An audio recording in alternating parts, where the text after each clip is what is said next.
앞서 말씀드린 것처럼 미국에서 한미 정상이 만나는 날, 북한에서는 이제 최고인민회의가 열릴 예정입니다.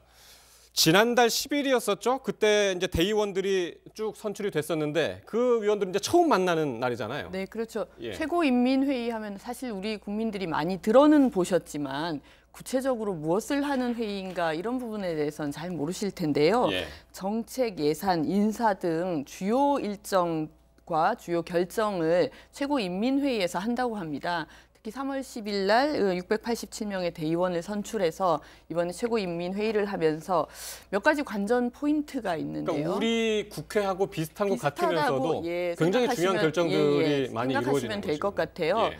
그래서 지금 언론에서 관심을 가지는 것은 김정은 국무위원장의 어떤 이 직위가 혹시 변화가 있을까라는 점에도 관심을 가지고 네. 또 김정은 위원장이 어떤 메시지를 낼까라는 예. 부분에도 많은 관심들을 가지고 있어서 예. 최고인민회의가 어느 때보다 이제 관심을 받는 상황인데요. 예.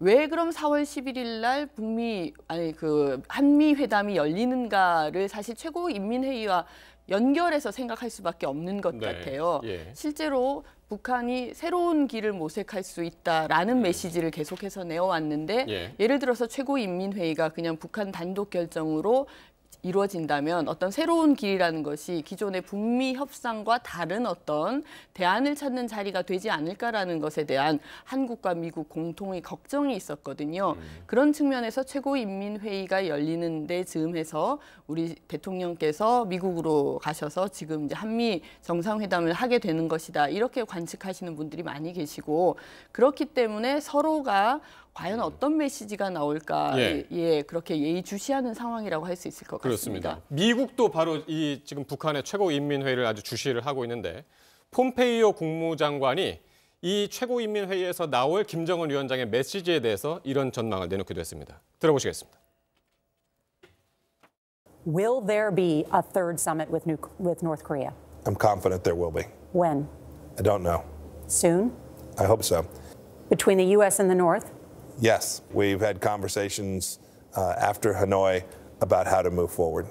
I believe, as the leader of North Korea, I believe the right thing to do is for us to engage with the United States to denuclearize our country and that we'll have a brighter future for the North Korean people. We hope that's what he'll talk about with his people, and we'll be watching it very closely.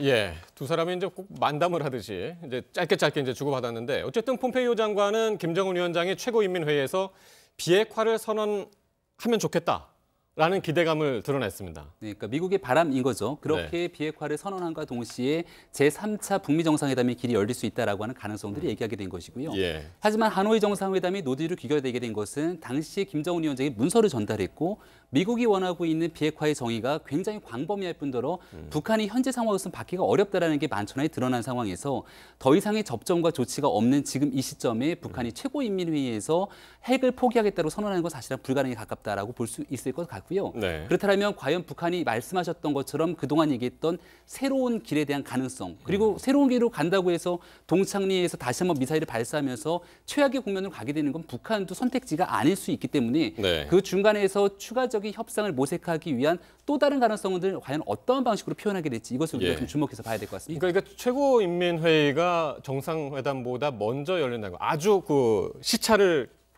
짧게 두고 말이죠. 그렇죠, 네. 그것도 참 제 관심이고 네. 최고인민회의에서 김정은이 뭐라고 얘기도 할 수 있지만은 네.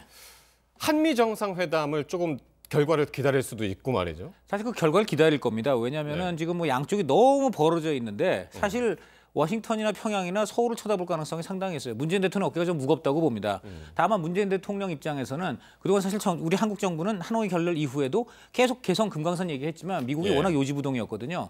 이런 여러 걸 종합해 볼 때는 일단은 한미 동맹의 중요성과 공조를 재확인하고 그런 이후에 그 미국이 기존 원칙을 유지하는 가운데에서 약간의 유연성을 보여주는 거 이런 것들을 문재인 대통령이 이제 주문할 가능성이 높습니다. 아마 노골적으로 이번에 개성 금강산 열자 이렇게는 못 하고요. 네. 그 미국 입장을 기본적으로 한국이 크게 존중한다는 걸 먼저 하고 그 다음에 이제 다만 협상의 이제 앞으로 진전을 위해서 약간의 유연성을 갖지 않은 쪽으로 해서 아마 양측 정상이 나올 것 같습니다. 문제는 이제 이걸 가지고 또 문 대통령이 이제 김정은 위원장을 설득을 해야 되는데.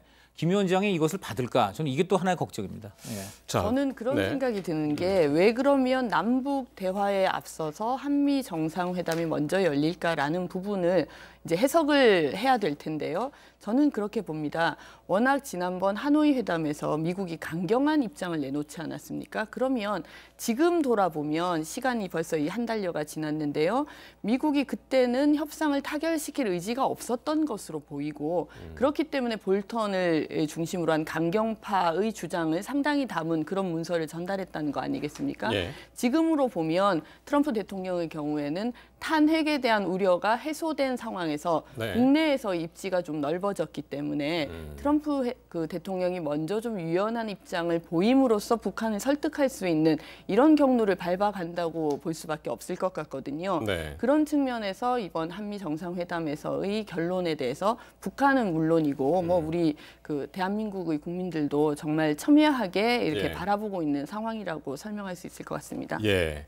11일 즈음에서 이제 김정은이 어떤 메시지를 던질까라는 것을 이제 궁금해하면서 김정은의 최근 이제 행보를 좀 이제 살펴보면은 조금 이제 힌트가 될 수도 있을 것 같은데 최근 일주일 사이에 삼지연군하고요, 지금 원산 갈마 관광지구에 이어서 평양 대성백화점을 방문했다고 합니다. 이건 어떻게 읽을 수 있을까요? 그러니까 외국에서 이 유엔을 비롯한 국제사회가 하고 있는 제재에도 불구하고 우리가 내부 결속을 통해서 충분히 경제적 발전이 가능하다라고 하는 메시지를 내부의 결속을 통해서 얘기를 하고 싶었던 것 같습니다.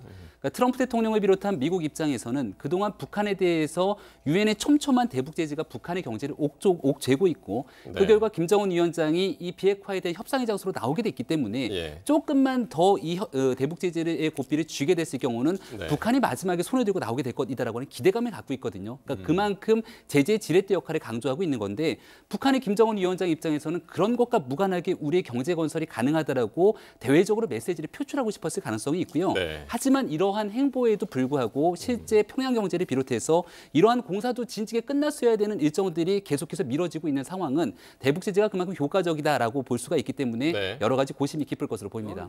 김정은 위원장 입장에서는 저게 굉장히 절박했을 거예요. 우선 지금 북한에 외국에 나와 있는 사람이 10만 명이 됩니다. 여러 가지 엘리트. 자, 이 사람들이 지금 전부 하노이 회담 결렬됐다는 소식을 북한에 전했어요.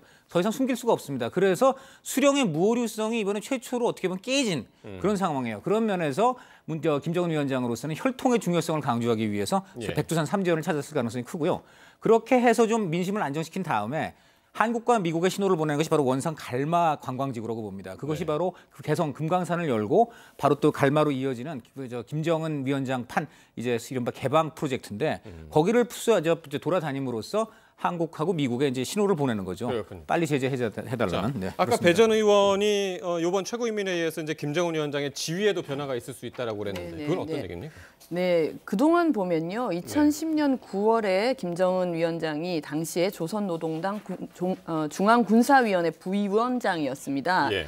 그리고 2년 뒤에는 조선노동당 제1비서가 됐고요. 예. 2016년에는 조선노동당 위원장이 됐고 네. 지금 우리가 알고 있는 국무위원장이라는 지위는 2016년에 부여가 된 것입니다. 예. 그렇기 때문에 벌써 한 2년에서 4년 정도의 터울을 두고 계속해서 김정은 위원장의 이 직위가 변화되어 왔었거든요. 예. 그런 측면에서 보면 지금 3년째 국무위원회 위원장인데 과연 그러면 이번에는 최고인민회의 상임위원회 위원장이 될 수 있을지에 대해서 이 언론도 그렇고 관심을 예. 가지는데 지금 상임위원장은 김영남 상임위원장이 그렇죠. 지금 예. 직책을 수행하고 예. 있습니다. 그렇기 때문에 실질적인 김정은 위원장이 대외적인 업무에 있어서도 국가를 대표하는 그런 인물로서 부상할 수 있을 것인가. 현재 헌법상 국가 수반은 김영남 상임위원장이고 그렇죠. 최고 그래서 영도자가 상임위원장입니다. 호칭에도 이제 변화가 있을 수 있겠다라는 전망이고요. 예.